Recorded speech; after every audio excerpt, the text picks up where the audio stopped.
That's just amazing. Um, how long have you been doing this business? I've been doing it for 10 years. I actually, when I looked at the numbers of far as the Southern laundry detergent, I really went into the research of it as far as saying like the number of households with laundry detergent with washers and dryers, which in Wisconsin, which is in Milwaukee, is 422,000 households. So I'm looking at the size of the market and things of that nature, looking at what private labeling doing. So the purpose of it really was to get off into it, do white labeling initially, get off of manufacturing, and help create opportunities for other brothers and sisters. But we have a issue with support because the market is there. What we spend on the product is there, but we lack the understanding of circulating wealth within our own community. And so my objective is for us to figure out is to save money, right? And to learn how to reinvest that money back into your community. And by me being a Black entrepreneur, and I feel that all Black entrepreneurs should feel this obligation, you are required as much as possible to circulate that wealth back in your community. When the last of the Union troops marched out of the South in 1877, most white Southerners heaved a sigh of relief. They believed that the economic situation would improve once the Army left. They were sorely mistaken.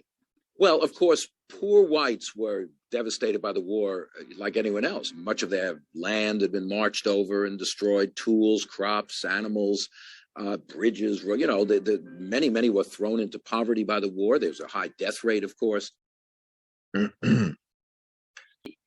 1897, over 1,000 African Americans owned some sort of property in Wilmington. The city's African American population was enriched by schools, wealth, and inherited status. We had a new kind of type of African American living here, a Black urban middle class. You're talking about people who understand very well that they have to be self-sufficient, that they have to be self-contained. We're also talking about people who are very intelligent. They understand well the times in which they live and the things that they need to do in order to survive. And also, when we're talking about people who may have been formerly enslaved, that doesn't mean everybody was in the field picking cotton. Some of these people had skills. Why do you think you individually and or collectively, why do you think Black people do that? Why is it that seems to be a common practice? Where do you think that came from? That this the thing with this, and it's difficult to say it. Don't nobody want to be left at the bottom by themselves. Kind of like that misery loves company adage that people used a lot growing up.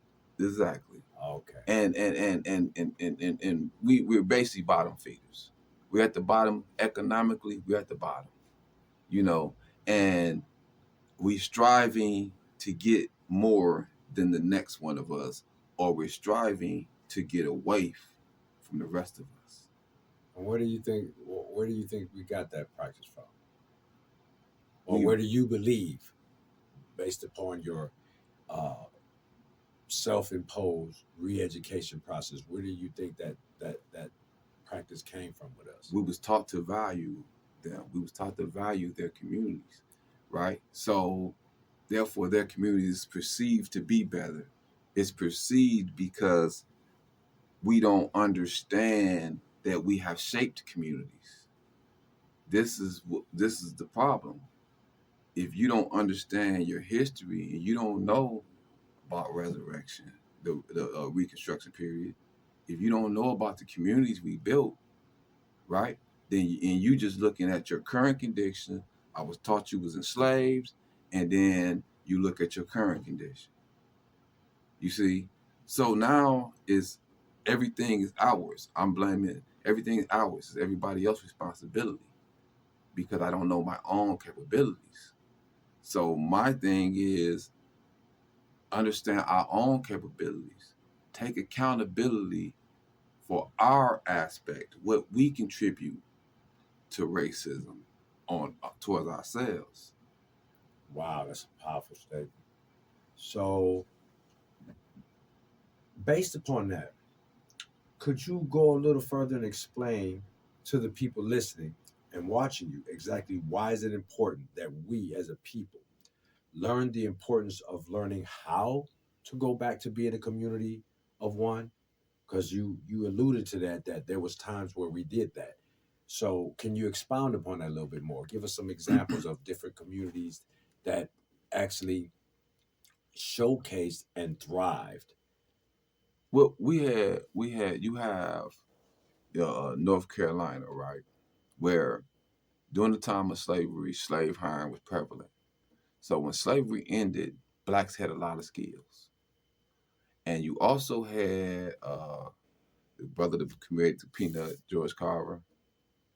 He also, when he learned planning, he also created schools, mobile schools, and went mobily to black communities and educated them on how to farm. So from from 65 to 75, within 10 years, half of North Carolina black population owned land. Wow. Poverty. Wilmington, prior to November 1898, was what the New South could be at the cusp of the 20th century. There was an unusual degree of black prosperity. In Wilmington, there were successful black entrepreneurs, doctors, teachers, but also black elected officials. And for a time, that was true throughout the state. Take a look at the politicians on this poster of the 1889 North Carolina House of Representatives. Here at the bottom are black Republican representatives, some from Wilmington. North Carolina also sent 4 black Republicans to the U.S. Congress between 1875 and 1899. In 1897, over 1,000 African Americans owned some sort of property in Wilmington. The city's African American population was enriched by schools, wealth, and inherited status. We had a new kind of type of African American living here, a black urban middle class. You know, you're talking about people who understand very well that they have to be self-sufficient, that they have to be self-contained. We're also talking about people who are very intelligent. They understand well the times in which they live and the things that they need to do in order to survive. And also, when we're talking about people who may have been formerly enslaved, that doesn't mean... I had 45 black towns and municipalities. It was capital of black self-determination. I liken it to a city within a city.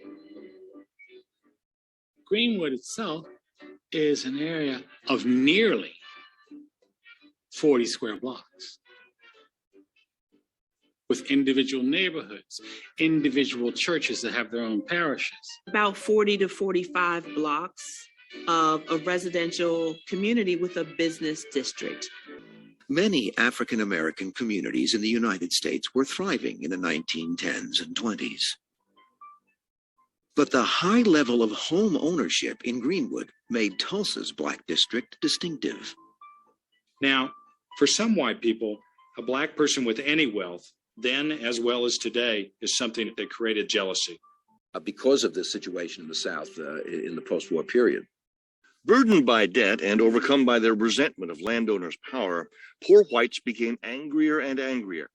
Their frustration fueled intense racism as they sought to elevate their own lowly status by degrading their black peers. Whites was never in the same predicament as us. Black was always far worse off.